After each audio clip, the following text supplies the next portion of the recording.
right, the most distinguished ladies and gentlemen. Ịma Igbo na-ekwu okwu si na okwukwe onye na-edu ya. Ife anụ abụ keke. Mana enwe ife mere ndị agba keke a video. Enwe ife fọ na keke a mere m impress. Onye keke a wee ezigbote Zionite, original one, adị ama aka. Ile anya na azụ ị ga-afụ emblem, ị ga-afụ evidence. Ịmakwa. Akwa efu ya na mbido.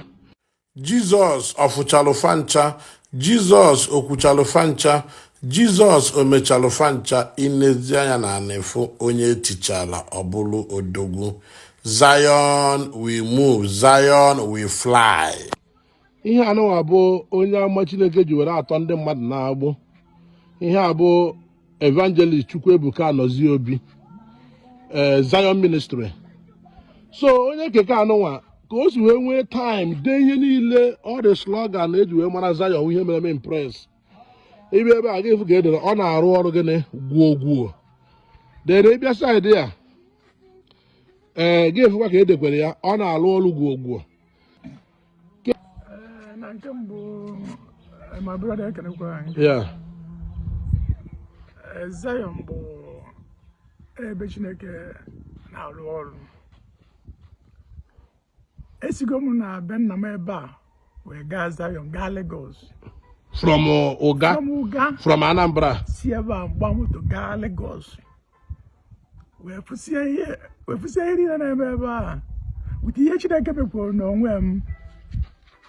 Ele ihe nke anyị dị n'ihu ebe a, oke Chimamanda. Okay. So wepụta wee sị mba na keke ọbụla m nwere ya bụ Zion na-adị mụ na onwe m bụ Zion na so obiri m nnukwute aṅụrị ihe Chineke ji evangelist Ebuka Chukwuemeka Obi eme onye ka m ji wee dee ya ndị na keke m. Okay, enwego nke mere n'ime ndụ gị tụrụ evangelist Chukwuebuka Anọzie Obi. Onye ka m na-agwa gị ihe oge nje si Lagos bata ka m gụrụ keke. Okay. Wee gụzie wee bido wee debe ihe anị ya. Okay. Ya bụ keke na-akpa gị mgbe ị na-eje Lagos a maka program ma ọ bụ ije ekpere na nke Ebuka Anọzie Obi. Ị nwere ego keke enwe ka ọ ijechachigata wee nwee ego dị keke? Nwere m ego keke nwe oge a mana nwere etu otu wee dị Chineke wee nye aka wee mee ihe niile wee gaa ọfụma. Okay. And ị kwenyere na ọ ka ị gasịrị Zion ka ya bụ breakthrough?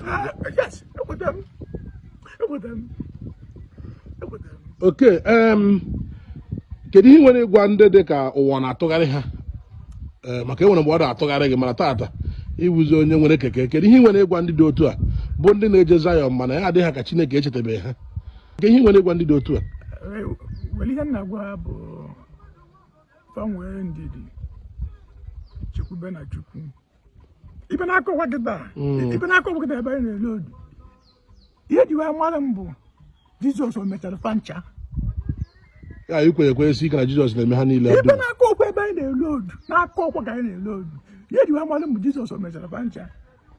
Ana m agwa onye mere of them enwe ndị na-akpọ o mechara fancha nchịkwa mba fakpụzina m o mechara fancha because enwere ihe na-eme na ha chi ya Jizọs bụ onye na-emechi ha niile. So believe ma bụrụ ọ ya dị mma. Okay. Nke keke na-atọ nwegoro dị ihe ọ bụ ọsọsọ nke a. Nke ahụ nke ịtọ? Adịghị niile otu ọka niile dị. Kwa ụnụ na-anụ ya. Na nchịkọta, kedu ekpere ị nwere ikpere onye amụma Chineke ji were alụ ọrụ bụ evangelist Chukwuebuka Anọzie Obi? Ana m ekpebuli ya ekpere bifo mana nke na-ekpekwali ya nkịta nke ọ na-agwakwuru anyị ekpebeli ya na-enwere nwaanyị ma nwoke na-ekwu ume n'ụwa nwere ike mkpụrụ ya taa onye nwebe ekpere m n'isi ya. Enwere nwoke ma nwaanyị nwere ike mkpụrụ ya taa onye bụ my prayer n'isi ya. Okay. Maka ama na Chineke egi ogologo ndụ ya bụ ya rịba na ya tụrụ ụjọ ihe ndị mmadụ na-ekwu na Chukwu akwụ igo n'ọkụ na wekpa ya aka shocking ya high tension ka ọ nọ na ya. Okay. Na nchịkọta, kedu ekpere ị na-ekpekwere n'isi gị n'isi ezinụlọ gị na ihe ka na ya Chineke ka o si tụrụ Zion Ministry wee merụ gị? Ekpere m na-ekpe bụ ana m ekene Chineke nna isi n'ogologo ndụ na-arụ isi ike na ọgụ niile na agha niile ọ na-eburu m. Ọ dakwana isi mmadụ buru ya apụsị ya chatakwaba nna ya ka o mezuoro m ihe m bụ n'obi ma intention. Okay. Okay. Biko gwa gị na anyị ezigbo aha gị na onye ebe iwu ka anyị were wee chịkọ. Apa m bụ Eberechukwu Elu. Abụ m onye ụga nke dị na Anambra steeti. Okay. N'ime Agụata local government area. Okay. Biko Igbo bụ Igbo anyị ekene nụ na ọ dị Zionite anyị na-ekene nụ onye mena anyị kara kịta bụ brọda Ebere Ugheru onye ọkọ ọhịa ọkọ ụga n'ime Agụata government area of Anambra State. Onye a bụ nnekwute Zionite. O gosiri the evidence is there. O tego nji afịa na keke tata nsị ka m gbaa ya jụọ ọnụ ngwa udo dịrị na aka m bụkwa ịpara MC dị ọgba asịrị udo.